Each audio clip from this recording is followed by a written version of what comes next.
Good morning. We have a great privilege today to have with us Professor Parker. And just to introduce this talk, many of us here, we had very nice and beautiful memories of Professor Steve Pisano.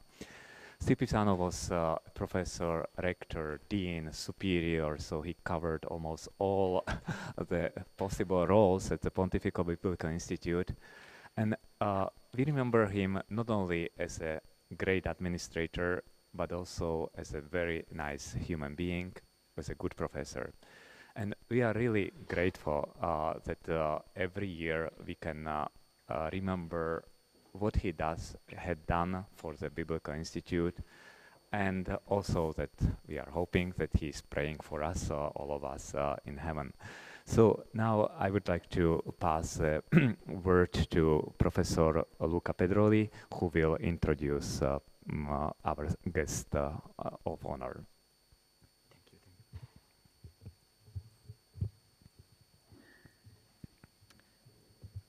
Good morning to those who are present here and to those who are following us in streaming. Welcome to the Stephen Pisano Memorial Lecture. As you know, this year we have the honor of guesting David Parker, Emeritus Professor of Digital Philology Department of Theology and Religion at the University of Birmingham, UK. With him, we have the pleasure of guesting his wife, Karen. Welcome.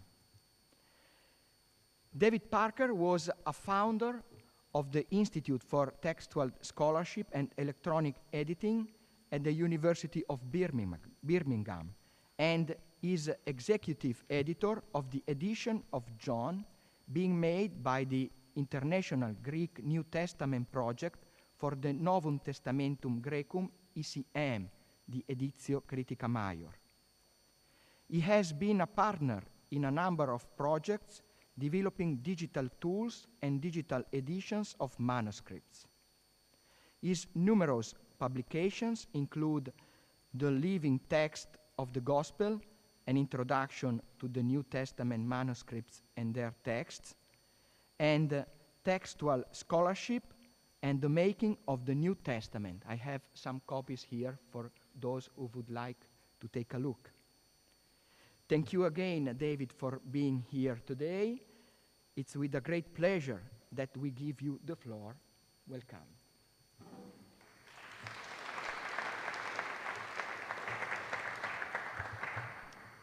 Thank you very much indeed.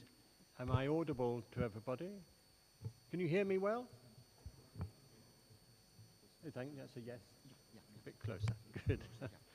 It's a great honor to be here, and thank you so much to you for your warm welcome and the honor of being here.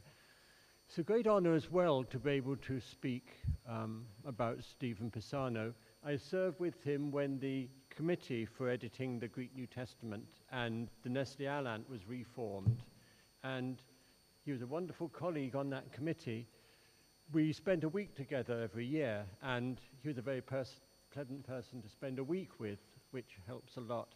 But as a committee member, he was so very good at particularly listening to the conversation, knowing when to speak, and saying what he had to say very clearly. And that means that we got through a lot of work, because he also found a way when perhaps we got stuck on something. Louder? Is that close enough? He could always find a way through a conversation if we got stuck debating a small point. And he'd say in quite a modest way, well, I'm only a Septuagint scholar, but it seems to me that, and we'd have a way of carrying on and finding a solution to whatever we were arguing about, some detail, no doubt, of textual variation deep in the Pauline corpus. Can you hear me better now? Am I moving my head too much as I talk? Do I just need to aim at the microphone? Okay, thank you. And good morning to everybody who's present in spirit but not in body. So I need to take my glasses off because I haven't got varifocals. So I apologize that you become slightly blurred, but I think you'd rather that I saw my text clearly. So my title is Textual Variation and the Formation and Theology of John's Gospel. Today is an exciting time to be a textual critic. The last century, the 20th century, saw the discovery of many new copies. The last 40 years has seen the development of new tools and new approaches. So I will say something about these discoveries and these tools, as well as briefly describing the witnesses we now have for making an edition of John. I'm going to set the scene like that, and then I would like to tell you briefly what I think are the main questions about the text of John and illustrate them with examples of variations. So first part of my introduction is technological developments. The use of computers in editing the New Testament became widespread in textual research towards the end of the last century. First came the opportunity to store information about the relationships between manuscripts in a database. This led to the development in Munster of the coherence-based genealogical method, which I shall call CBGM for convenience. In the CBGM, at each place of variation, we reconstruct a stemma of the readings, determining which is derived from which. And there is a picture of that for those who have the handout, and perhaps we could have a look at it on the screen as well, please.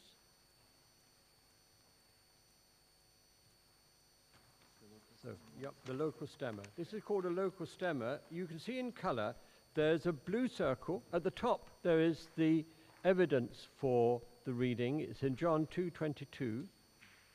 And the first reading is Ho Jesus. It's in blue, and there's an A against it. And then there's a list of the witnesses to it, the Greek manuscripts. Then there is reading B, reading C, D in yellow, and E in orange. Now, we decide the relationship between those and make this local stemma. And if you look at the bottom, you'll see A, which in fact is the reading of the Nestle text, and which at the moment, as the starting point, we are assuming is the oldest form of text.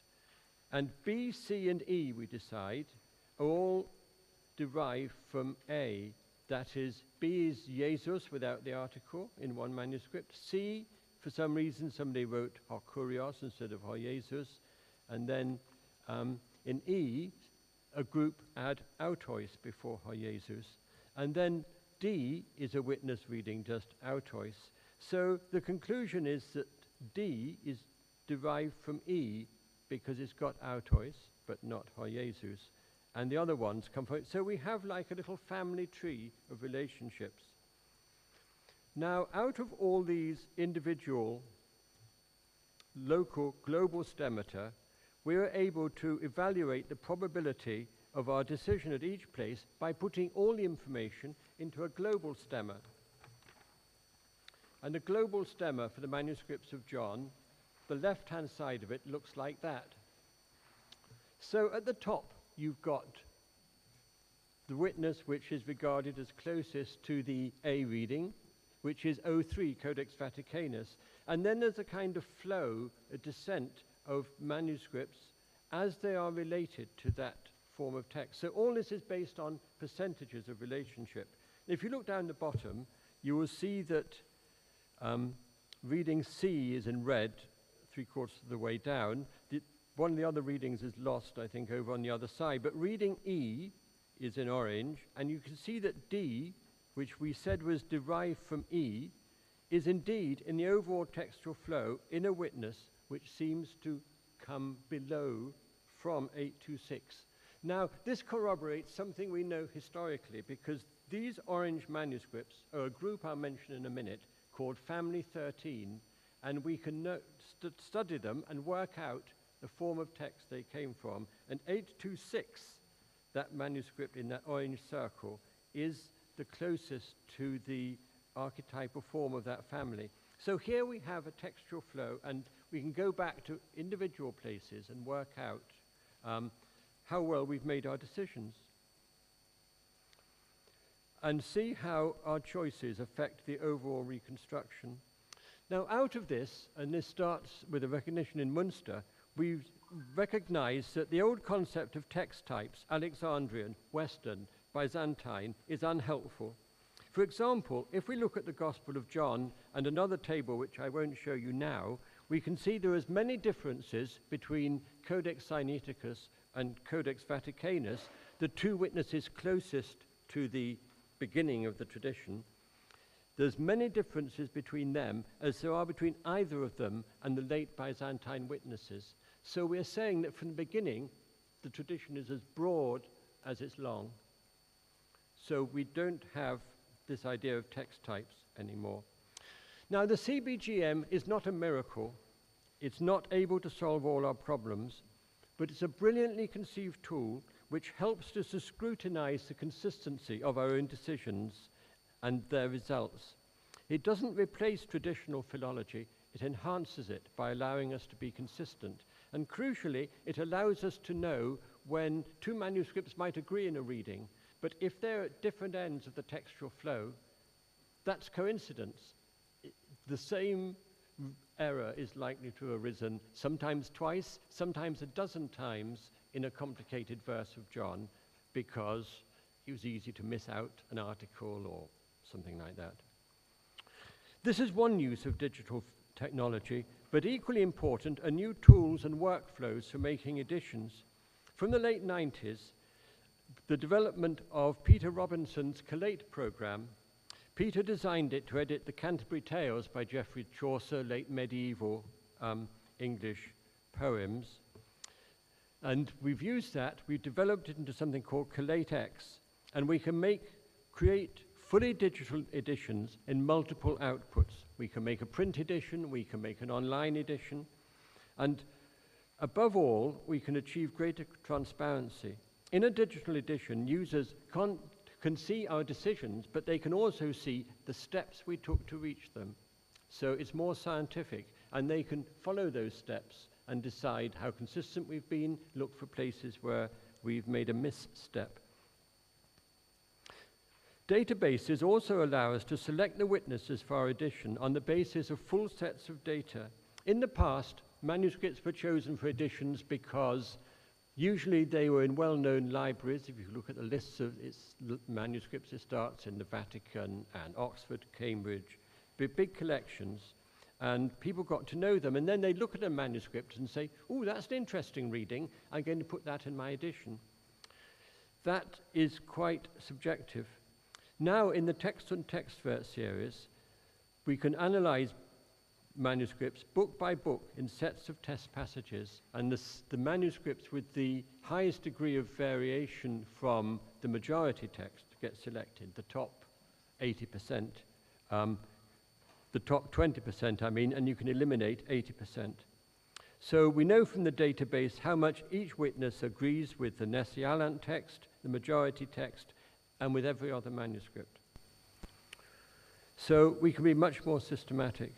And finally, with technology, digital imaging and storage has transformed our discipline. Difficult manuscripts are now legible, as we were able to show with our edition of Codex Acinthius, where you couldn't read most of it, but multispectral imaging, you can now read the underwriting very clearly. Newly found copies can be scanned and recorded quickly. And above all, scanned microfilm and new images on the web give a global audience direct access to the primary documents. So until 10 years ago, if you wanted to look properly at Codex Vaticanus, you had to come to the Vatican. Now, wherever you are in the world, you can go online and you can see images often clearer than if you're looking at the manuscript. So wherever you are in the world, you can be a textual critic. And that's really exciting. So what about editing John? What are all these materials for us? Well, the manuscripts included in the edition of John, selected on the basis of an analysis of 153 test passages in the first 10 chapters, and a complete transcription of chapter 18 in all 1,661 known and accessible witnesses, gives us 214 manuscripts in the John edition, with a full spectrum of majority text witnesses, members, groups, families, catena types, and some highly distinctive copies. The lectionaries was more difficult to analyze because nobody really looks at lectionaries very much. These are the manuscripts where the readings are arranged in order of the lections of the year rather than sequentially through the book. Well, there are about 1,500 gospel lectionaries, and out of those we selected 30, which, having worked on them, I think is easily enough. To these we add versions in 5 languages: Latin, Syriac, Coptic, Gothic, and Ethiopic, and a database of citations and early Christian writers. So what are they like, these witnesses? Until 80 years ago, the oldest surviving manuscripts of John were the oldest parchment copies, most notably codexes like Vaticanus, Sinaiticus, Bezae, and the rest. Most had already been available to 19th century editors like Westcott and Hort and Tischendorf. Then came the papyri, and most notably P66 and P75. Both were given a date when they were found, round about the year 200. And P75 was especially significant since it is so similar to Codex Vaticanus. This seemed to bring the neutral text of Westcott and Hort, really the printed text that we're all used to, back to the end of the 2nd century, and it halved the interval between the production of the Gospel of John and the making of the first copies. So that was historically dramatic. The conclusion seemed to strengthen the case for the critical text, and one of the most famous works on this is by a former rector, the great Carlo Maria Martini, and it's an honor to speak here because of his presence as well. And he wrote a book on Luke, which is a fascinating study of the relationship between P75 and Codex Vaticanus, and how often I've regretted working on John, that he didn't carry on his work on John. It's so thoroughly and astutely done. But is it all it has seemed? Have we been too hasty? The Australian papyrologist Brent Nongbury certainly thinks so. He argues that papyri should only be dated by comparison with dated manuscripts, and shows that this has not been done with regard to P66 and P75. A thorough and compelling analysis has led him to conclude that the dated models to which they are closest are of 4th century date, no older than Vaticanus or Sinaiticus. So we'll find we are back in the same situation as our 19th century forebears. Our oldest witnesses date to the 4th century, and the gap between them and the making of the gospel is as great as ever. In 1989, I was working in Milan, and I plucked my courage slightly, and I wrote to Cardinal Martini and said, may I come and visit you and talk to you about my work on Codex Bezae? So he said, yeah, come. So I went along, and we spoke for half an hour, and he asked me interesting questions. I said to him, what would you be doing now if you were not Cardinal Archbishop of Milan and wanted to do some research? He said, I would be exploring the gap between the production of the Gospel of the Gospels and P75, our oldest witnesses. So for him, that was where the question marks lay. Equally important is the growing recognition that the Byzantine text cannot be dismissed as corrupt and degenerate. If you read what Hort writes in his introduction, there's almost something disparaging of Byzantine culture in it. But if you look at it, the scribes and readers of Byzantium continued to preserve ancient forms of text right down to the 15th century. And indeed, the very concept of a unified Byzantine text must be abandoned. There are many places in John where they disagree with each other. You have the later tradition split between 2, 3, or even more readings. If we look at the 2 main families of John, Family 1 and Family 13, we see fascinating things. A family is a set of manuscripts so closely related that you can reconstruct the text of the manuscript from which they're derived. All these manuscripts of these families date from the Byzantine period, but preserve readings of older copies, and they span the centuries. The oldest member of Family 1 dates the 9th century. The youngest member of Family 13 was copied in England in the 1460s or 70s. At no point did a single form of John or of any gospel drive out all others. On the contrary, down to the invention, the beginning of printed copies, differing wordings were known and used. So, moving on through my preamble, what is textual criticism? More dramatic changes have appeared here in the nature of the discipline and its significance in historical and exegetical research. The traditional role of textual criticism was as the lower criticism. It had the task of gathering information about the variant readings, applying certain principles, and producing a definitive text of whatever work it was, Shakespeare, the Bible, whatever work you choose. This definitive text was then handed over with obeisances by the textual critics to the higher criticism, the linguistic, the historical research, the exegesis, and the theological debate around the text. To the philologists, the textual critics' task was done, and all the textual variation that had been sifted through was discarded debris of no interest to anybody else apart from the textual critics who liked delving around in the dirt. And somebody said to Neville Birdsall that he was glad there were textual critics, but it was like the people who cleared the drains. You're glad they're there, but you wouldn't want to do it yourself. But is that all that textual criticism is? The last 30 or so years has seen the birth of what has been described as the new philology, in which acceptance and description of the variation between extant copies is emphasized against the all-consuming goal of the reconstructed text. I found quite recently that I've been credited with a role in the development of this new philology.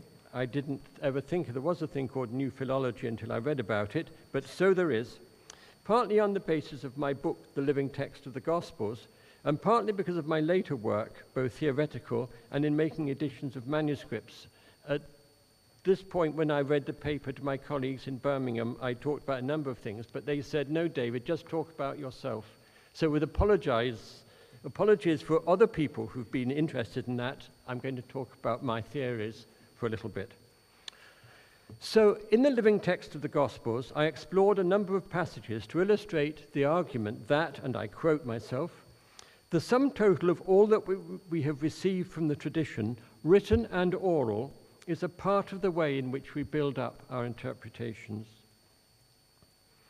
The theory starts with the indisputable fact that sayings of Jesus are preserved in the manuscripts in differing and sometimes contradictory forms. We are used to the idea that the Gospels differ, and we write about that a lot, but we have paid too little attention to the way in which the copies of the Gospels also differ. So rather than having perhaps 3 forms of a saying of Jesus, if you look at the differences in between the manuscripts of the Gospels, you might have a dozen forms of sayings of Jesus. I explored the idea of a free text. This partly came out of looking at Codex Bezae and saying this text is developed over a series of generations and copying. So if you have a free text, the thing becomes unpredictable. We don't know what other free forms of text there are, and we don't know what other apparently fixed forms of text might be other free texts which got codified. I was delighted when, for me at least, my theories were borne out with the discovery of Papyrus of Acts, which in some ways is very like Codex Bezae, and in some ways is very different. So it's not like the printed text you have. It's not like Codex Bezae either. It's another free text of the Acts of the Apostles.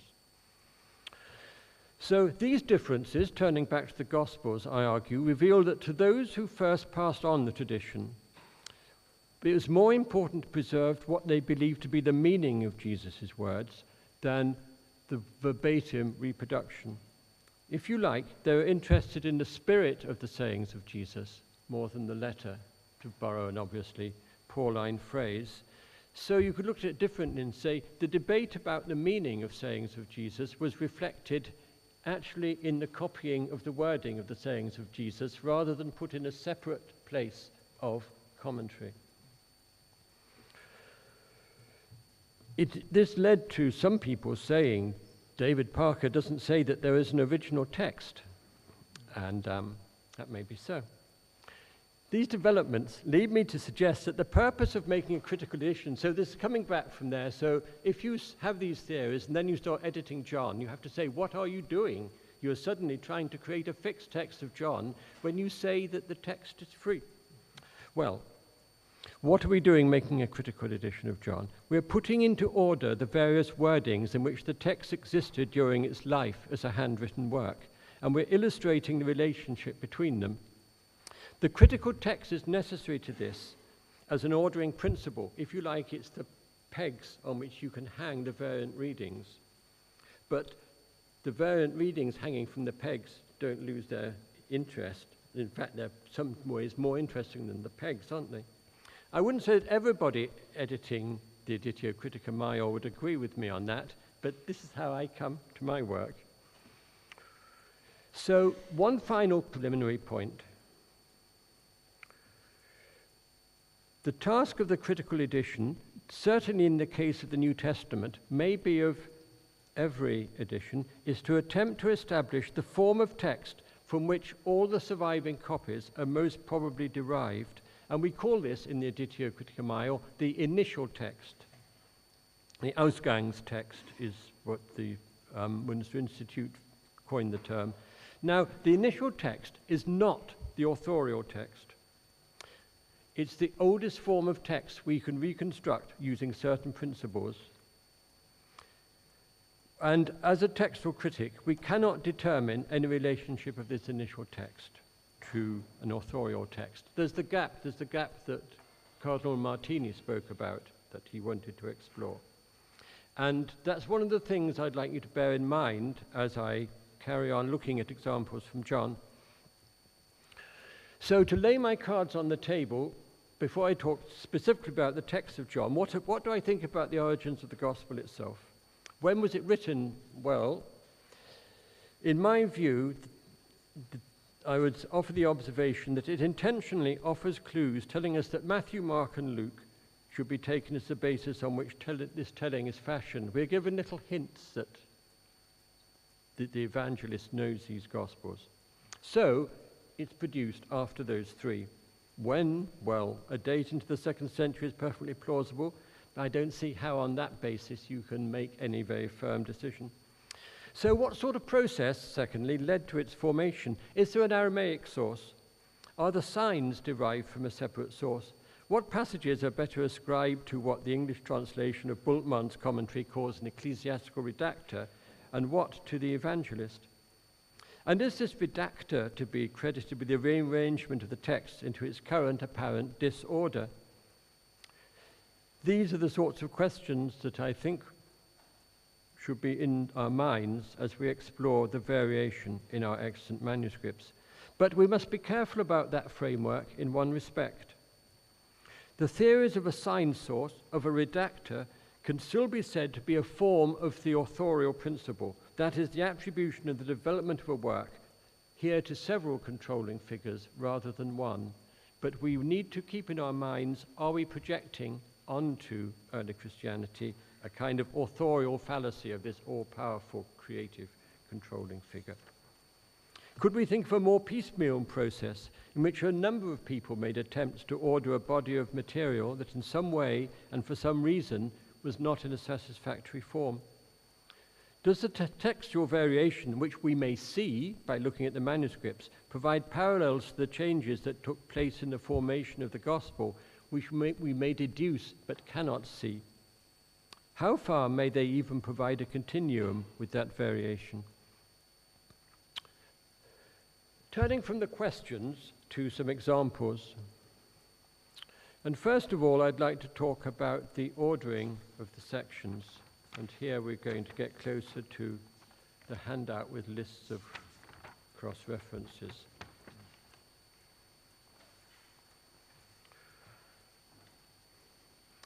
I start this section with Barnabas Linders' observation that every episode in the Gospel of John tells the same story. It is seen clearly in the foot washing, the setting aside of the clothing, the act of service, the resumption of clothing. If that observation is helpful, then many narrative restraints are loosened.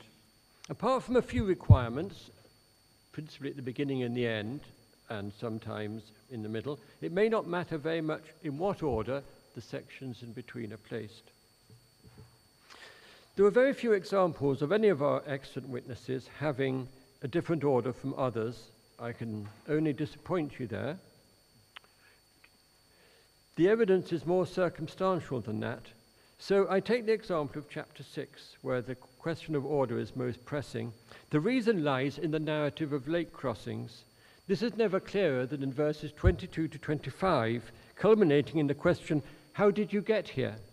How indeed? The problems are due to the fact that if chapter 6 comes after chapter 5, then Jesus and the disciples are in the wrong place to start with. The problem is avoided if we reverse the order of chapters 5 and 6. Given the degree of confusion, there is a striking absence of attempts to revise this passage to make sense of it, and only at verse 22, I think, do we have a reading which may be dealing with the problem of the disorder, where many witnesses explain further the reference to only a single boat being available, with the words, the one into which his disciples embarked. That's on the handout. 454 follows on to 6:1, so you have Judaean eistin Galilean, and then 6:1, metatauta apeilten ho Jesus. Then at the end of chapter 6, there's reference to words by Iscariot, one of the 12, and then metatauta ein heote ton Judaeon, beginning of chapter 5. Then the end of chapter 5 leads into chapter 7. If you don't believe those words, how will you believe mine? And after this, kai metatauta periapateho Jesus ente Galilea. Now, chapter 6 and chapter 5 both begin with a syndeton, metatauta, metatauta. And in the accepted ordering, it makes more sense, I think. In the ordering, if you change the order of chapter 6, it makes more sense, because there's no connection between 4 and 6. Metatauta, a syndeton marks a new section. Same again when you move from the end of chapter 6 to the beginning of chapter 5. But at the end of chapter 5 and the beginning of chapter 7, there's no real break. Jesus says this, and after these things he walked in Galilee, because his decision to walk in Galilee is derived from their reaction to him. It leads on perfectly. So the printed text keeps a form of wording which makes more sense if you put the chapters in a different order. And interestingly, I noticed a few manuscripts, P66, Sinaiticus, and some others, omit kai. They introduce a syndeton because there is no strong connection between the end of chapter 6 and the beginning of chapter 7. You need a stronger break. So the fidelity of the witnesses to the initial text, the reading with kai at 7:1, perhaps provides the best evidence that the text was once in a different order. There is one further passage in which the question of its position arises, and is also one which brings me on to the next topic. There was a great deal of excitement a few years ago. I say a few years, it might be 10, I can't remember. But a Coptic manuscript of John turned up without chapter 21, or so it seemed. Many, as you know, have argued that John 21 is a later addition to the Gospel. Barrett, in his commentary, calls it the appendix. But all our witnesses contain it. So a probably 4th century Coptic manuscript without chapter 21 would be a remarkable vindication of the theory if that was derived from a Greek copy of the manuscript that ended at chapter 20, verse 31. Sadly, for those, or perhaps happily, depending which side of the argument you want to take, the case is not convincing. The manuscript is a single papyrus sheet that certainly has nothing but an empty space after 20, verse 31, the last verse of chapter 20. But what came before? Is it the last leaf of a codex, or could it be a single sheet with one passage? Or perhaps a codex containing extracts from John, or extracts from all sorts of writings. We do not know. It's just those verses, we can see that it probably begins at 20 verse 19, what came before. So this cannot be taken as evidence for a gospel without chapter 21. But here is something that I find curious. I remember reading many years ago, and if anybody here can furnish the reference for me, I'd be very grateful. I remember reading many years ago the theory that the style of John 21 in some ways is more Lucan than Johannine. How curious then, at least to me, that the same suggestion has been made about the story of the woman taken in adultery, and that it appears in the places where it does in the tradition. If you look at my handout, you will see that Family 13, which we've already met, inserts it in Luke chapter 21. Family 1, which we've also met, places it at the end of John, after chapter 21, and this was imitated actually by the New English Bible, and Barrett also puts it in his commentary after what he calls the appendix. And then the other manuscripts which contain it place it after John 52, apart from one strange witness which puts it earlier in chapter 7. Now, there are good reasons for not considering the passage to be part of our initial text of John, but there also seem to be good reasons for supposing it to have been connected to the canonical Gospels from an early stage. It's mentioned in various ways by Papias, the Didache, the Didascalia, Didymus the Blind, and the Gospel according to the Hebrews, to name 5 of the most interesting witnesses. Didymus accepts the authority of the story, while pointing out that it is found in some Gospels, and how we wish that he'd said what the some Gospels were. But when we look at the story more closely, we find from Papias onwards it's described in several different ways. For example, the dialogue between the Jews and Jesus is not always present. And it's not surprising, as a result of that, to find it appears in several wordings in John. Tischendorf already recognized this when, in his 8th edition, he printed 2 versions on opposing pages. The 2 forms are represented on the one hand on Tischendorf's left-hand page by Codex Bezae, and on the other by Family 13. If you look at the UBS Nestle-Aland text, it rather conflates the 2 forms, and I don't think that helps to see clearly the history of the passage. So how well does this fit the context of John 7-8? It provides a starting point for the words on judgment in 8:15 onwards. On the other hand, there's no strong connection with Jesus' words, I am the light of the world, in 8:12. But one can see the way in which the story, as told in John, fits into its wider context. It's not simply a random story added from elsewhere, but one retold in a way that fits the context, even if its stylistic details we call the synoptics. If so, does it have a place in the Johannine tradition, even if it is not part of the initial text?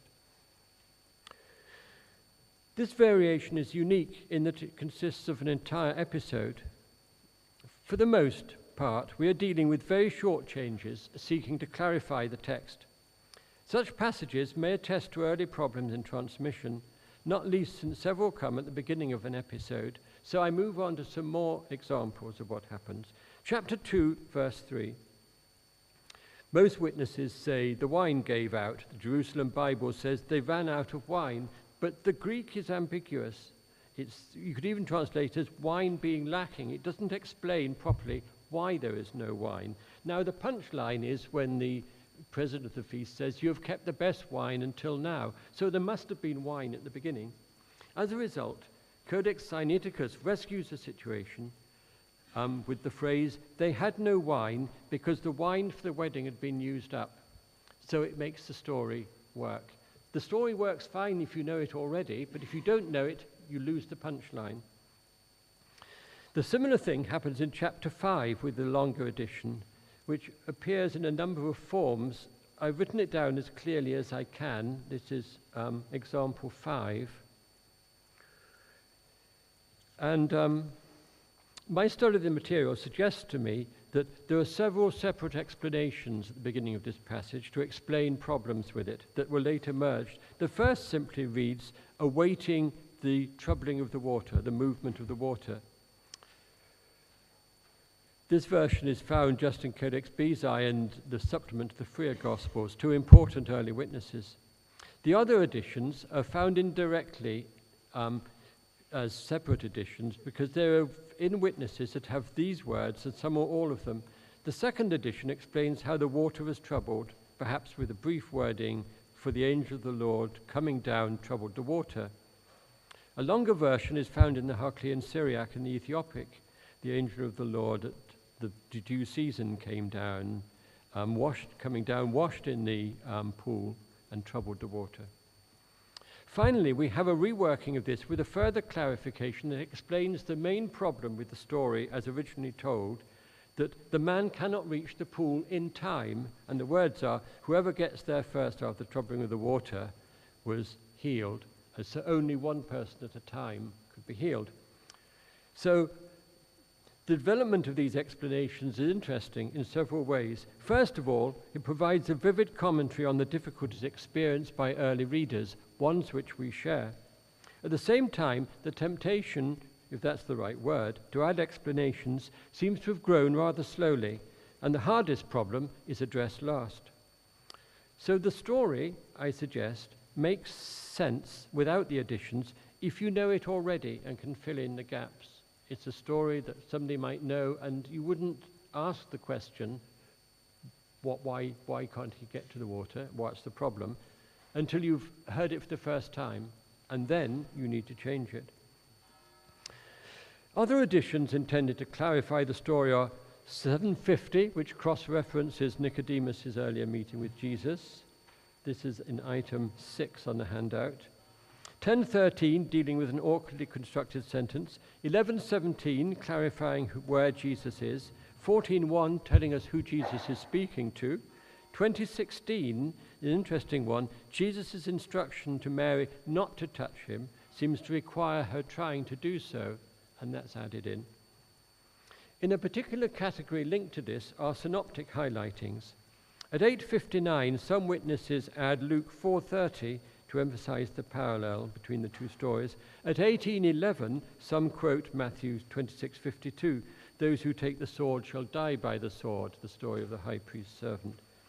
At 19:29, metacholes is added from Matthew 26:34 in 038, family 13, and a few other witnesses. And 038 also provides kalamo, a reed from the same source. The addition of the word kalamos does away with a well-known problem that hyssop does not seem a suitable plant for the purpose. Has metacholes followed it or suggested it, or are these separate developments? And at 21:6, I find this another strange one, the use of Luke is made explicit by the addition of the disciples' reply to Jesus from Luke 5:5, we have labored all night and caught nothing. Now, this is truly redundant in John, because we've already been told at verse 4 that they've been caught nothing all night. It's in Luke's narrative that there's no prior statement that they had even been fishing. They're just in a boat, and then they suddenly say, we've been fishing all night. Strange cross-referencing between the Gospels. So I come now into another field of cross-references, and that is within the Gospel of John. It's very common to find variants where a copyist has been influenced, perhaps unconsciously, by similar wording in the immediate context. You think of the repetition of John, it's easy to have like, I am in the Father and the Father in me, references to the Son and the Father. You can get lost slightly, and as an editor you can get lost exactly where you are with the different versions, I can assure you. More remote passages, though, are less likely to be accidental. The example of 7:27 indicates the difficulty. Most witnesses read, Hode Christos hotan erchetai, oudes gnoske poten estin. Sinaiticus expands this. The Christ, when he comes, will not do more signs, or when he comes, nobody knows where he is from. Now the words hotan elthe me pliona semea poese come from verse 31. The word a suggests an alternative. It's, in English is or. It's this reading or that reading, which was then revised with various small changes. So the corrector even of Codex Sinaiticus, known as CA, seems to have added a de before Christos and changed elthe to erkatai, and then deleted the superfluous words. At the other end of the spectrum, a few manuscripts have been confused by the repetition of pothen estin and omitted the whole sentence. Is all this confusion? Possibly, but against it we may note that at verse 31, Codex Sinaiticus reads meiti instead of may. So whatever's happened is somebody's not simply taken the phrase, copied and pasted, as it were, within Codex Sinaiticus. At 1133, we read, Enebri mesatarto pneumati kai etarexen hefton. There are few witnesses replaced with etarakthe to pneumati, hos embrimomenos. This wording uses hos to connect 1321, etarakthe to pneumati, and 1138, embrimomenos. There is some careful cross-referencing here. The usual explanation for the variation is that the use of 1321 avoids the direct attribution of anger to Jesus. I think you might find that in Bart Ehrman writing somewhere, possibly in the Orthodox Corruption of Scripture. That explains the variation, but not the central problem. Matthew Black draws attention to the impossibility of the Greek phrase enebrimesata to pneumati, since emebrimazthai refers to an outward expression of anger, so you can't show anger outwardly inside. His explanation, this is Black's explanation, is that enebrimesata to pneumati and etarexen hefton are translation variants of a Syriac idiom meaning that Jesus was deeply moved in his spirit. As Black acknowledges, evidence is lacking that this is an Aramaism as well as a Syriacism. But the possibility that the reading of P45 and Codex Bezae could be a translation variant from the Semitic original has important implications for how we think about the Gospel of John, and we might think about that at the end. At 1228, we have two additions after pater. Doxasons through to onoma. Codex Bezae takes a phrase from 1705, and two lectionaries add something from 1701.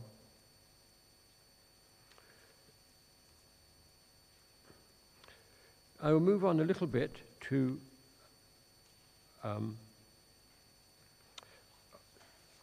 repeat that in a work as repetitive as parts of John are, it's easy for copyists to get confused. But I will draw your attention to this passage at 656 in Codex Bezae, which is extended. That's, if you look at the handout, is number 12.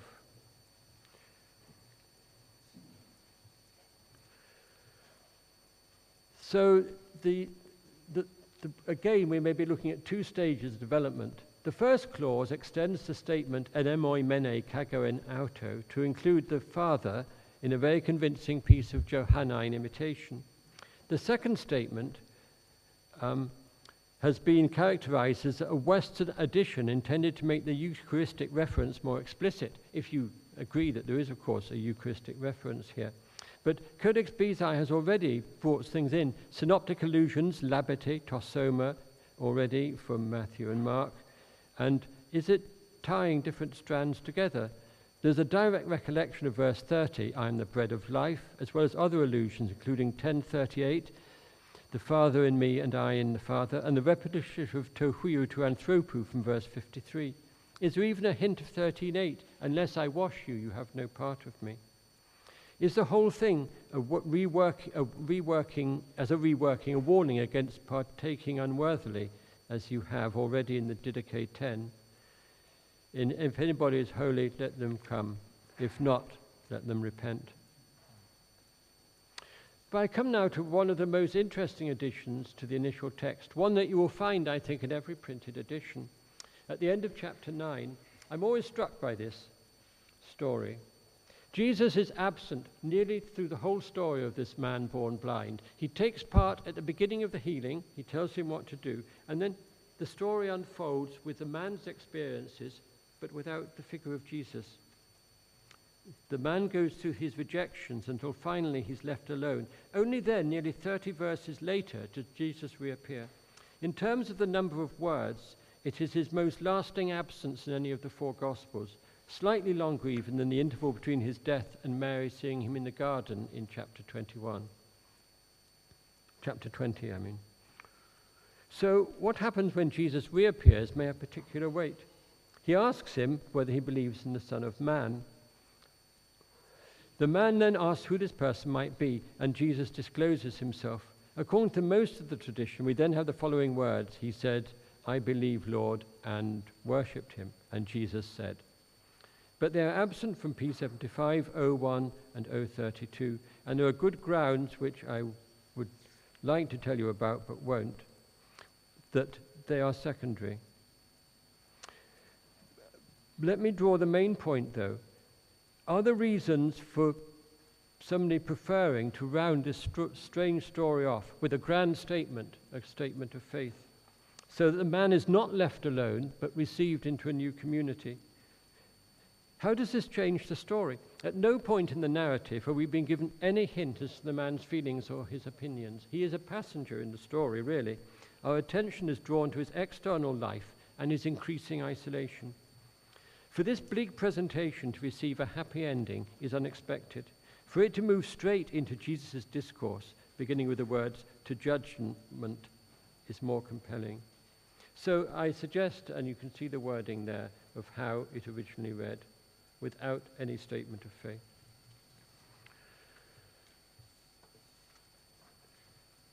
One last example, which is to do with interpretive variation. There are so many I could take, but I take one which I've thought about most so far, and it's a particularly Johannine problem, namely the uncertainty surrounding the wording of chapter 1, verse 19, and the only begotten Son, only begotten God.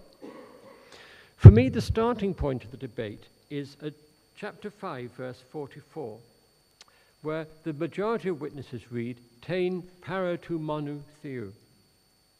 But we have several variations, P66, P75, 03, 032, important early witnesses, as well as some Latin and Coptic versions and citations. Read, "Tein para tu monu," without theou.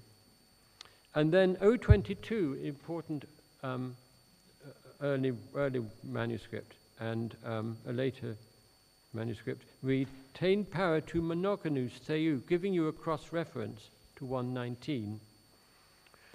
The tension here rests on the reading supported by P66, "Tein para tu monu." If you look at Metzger's textual commentary, he will find that he dismisses the reading on the grounds that it is caused by transcriptional oversight, the nomen sacrum being omitted in the repetition of the letters omicron upsilon. So if you wrote theou as a copyist, you would write theta and upsilon with a line over the top. So what you'd have would be tein para tu monu theta upsilon. So the argument is that scribes got confused with that repetition and missed out theou.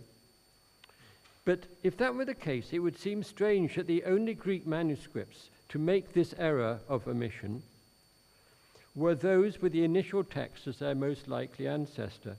But that is actually the case if you look back at the textual flow diagram I gave you at the beginning. The full data in text and textvert, where every known witness has been consulted to see what it's reading, is this. There are only two other witnesses, two obscure minuscules that omit theou. So 1,621 copyists over a period of 1,500 years managed to write two monu theou ou without any error, and another 33 to produce a potentially more confusing two monu tu theou ou. So it's nonsense to say that they got confused and the repetition of letters and the omicron upsilon after the theou led to confusion. No, most scribes got it right by a ratio of 1,621 to 6, if that's a ratio.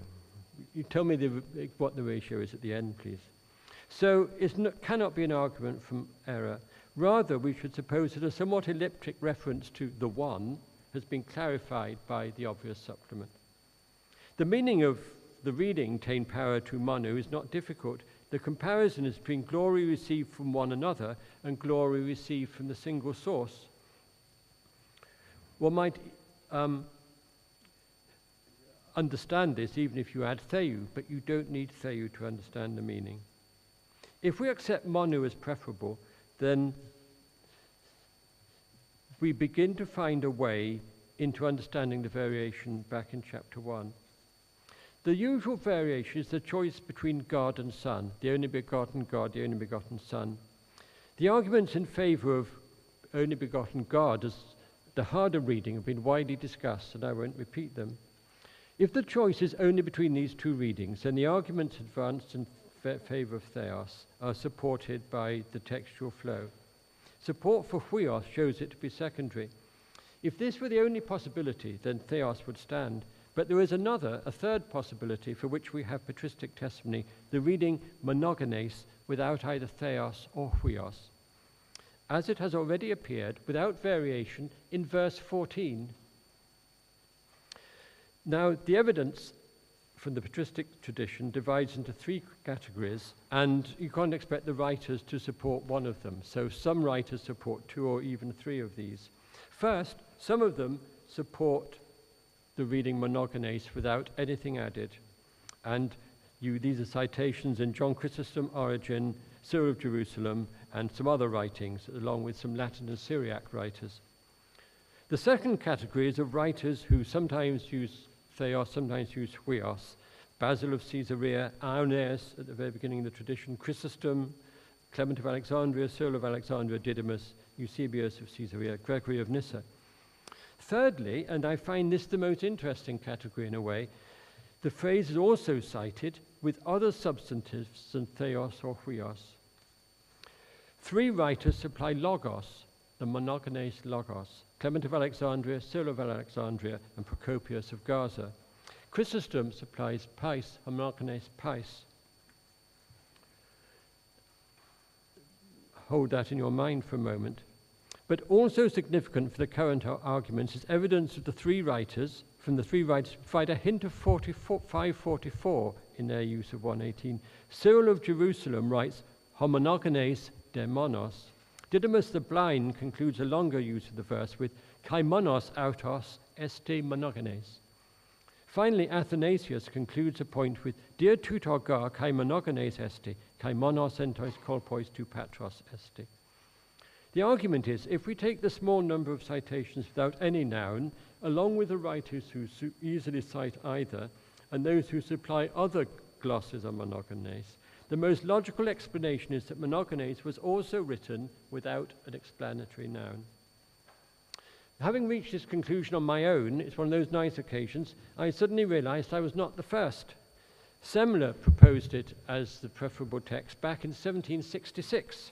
And Bultmann also notes Lagrange, Bousset, and Hirsch as advocates. So, of the possible qualifications of monogenes, the existing variation in the Greek copies shows that two were adopted into the text. That the rarest form of all, the omission, is not attested by a surviving manuscript is not especially surprising, given the small number to have survived. So my conclusion is that monogenes is to be preferred, and if I can convince my fellow editors, it will appear in the Editio Maior. Wish me luck. My conclusions. Let me offer some general points on the way in which we receive John. The established view of the tradition, perhaps of any text, certainly of the John, for example, it is in the shape of an hourglass. The material of which it is formed begins as sources, traditions, conversations, reflections. These are slowly refined into a single mind until the material narrows to the width of a grain of sand, the moment in time at which the work is created, once and for all. Thereafter, the tradition spreads out again into a host of variant readings, translations, commentaries, readings, and rereadings. That grain of sand in the neck of the hourglass is based on the concept of the all-controlling author and the published work. But can we think of the tradition in other ways? Is it shaped like an hourglass at all? Could it be more like a sieve? If you use a sieve, most of the material passes through the middle of the sieve. Some gets on the outside of the sieve. Some, you find, doesn't even get into the bowl underneath into which you're trying to shake it. And is that a better way of imagining John? In any case, an hourglass is sealed, a sieve is open to the elements. Are we looking at something sealed or something open? Let us consider one small aspect that, as philologists studying written texts, we can forget, and that is the continuity of an oral tradition. We have seen a number of places where additions have been added to John, which may explain problems in a story that is because the telling assumed prior knowledge of the details and they then needed to be explained. And that there are several places where this happened a number of times. So, how do we class these interpretations, these explanations? Are they the product of literary reflection? Are they supplements from oral tellings? I'm not very good at telling stories, and I often have to be told that actually I've missed out a critical point in the story. It really has to be told very carefully in a particular way. And if I were to tell a story and then write it down, I think I would probably need a lot of editing to be done. You can ask these questions about the story of the woman, the pericope adulterae, the longest variation in the work. And remember, it too appears in several forms. What do we mean when we say it is secondary to John? There are hints that it is also closely related to it. If the tradition is like an hourglass, it has no place in it, because it is not present in our initial text, that neck moment. If the tradition is broader than a single authorial product created at a point in time, then maybe it is a part of it, after all. Let us remember again what I said at the beginning about the initial text, the editorial text created by the makers of printed editions. Nobody is claiming that there was once a manuscript that had exactly this wording. It is not a historical event. This textual flow is not a historical event. It is a theoretical construct, the form from which all extant wordings are most probably derived when you apply the principles of textual criticism. So, how far can we consider John as part of an authorial creation? How far are we projecting our assumptions of the work of modern authors? What other situations could we envisage? How may we determine a point at which the gospel ceased to be in the process of being written? The elements which point to a complex period of formation are well known, and we don't need to be convinced by all the details of Bultmann's theory to recognize the many rough sentences, the confusions, the disorders, and to see that there was a complex process of formation. But what happened to the materials that were reworked or discarded? Well, we have to accept the possibility, of course, that all earlier versions and sources were lost. People didn't copy things unless they had a good reason in antiquity, and most texts copied in antiquity were lost forever. The rolls in the villa at Pompeii that were charred, we shouldn't assume that there are any more copies than that single one of that work by a particular philosopher. We could think of Tatian's Diatessaron, which was the dominant copy of the Gospels in parts of the Christian world for some centuries, and not a single copy of that survives. So we mustn't rule out the possibility, yes, there is a single point, that there is a copy from which all other copies are derived. But for me, that scenario still leaves questions. What was the character of such a document? How well ordered was it? Did it combine drafts, doublets, crossings out, marginalia? Might there have been several copyings of such a document by different people making different sense of it?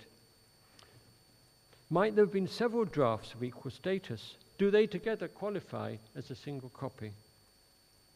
I certainly would not rule out any of these possibilities, or any that I have not suggested or even thought of. What I find improbable is the concept of an all-powerful author creating a single authoritative form of the gospel. And given the nature of John as the spiritual gospel, as the work of the theologian, with its long reflective discourses, its free use of synoptic material, is it any surprise that we find the boundaries between text and interpretation to be fluid? In his poem, A Death in the Desert, the English poet Robert Browning has the evangelist speak of his life and his book as a result of reflection over a lifetime. Here is a tale of things done ages since. What truth was ever told the second day? Does this telling of truth stop at a supposed authorial high point? Does what we suspect of the lost formative period meet with the observed process of change in the surviving tradition to suggest that John is a richer text than that? Dare we acknowledge the value of the initial text for practical purposes, yet recognize all the varieties of readings as part of the Gospel of John? Thank you. Thank you.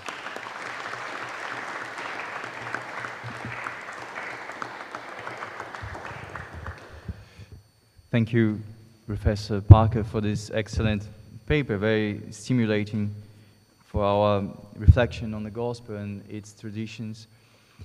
We would have some 10 to 15 minutes for questions if you want to ask something to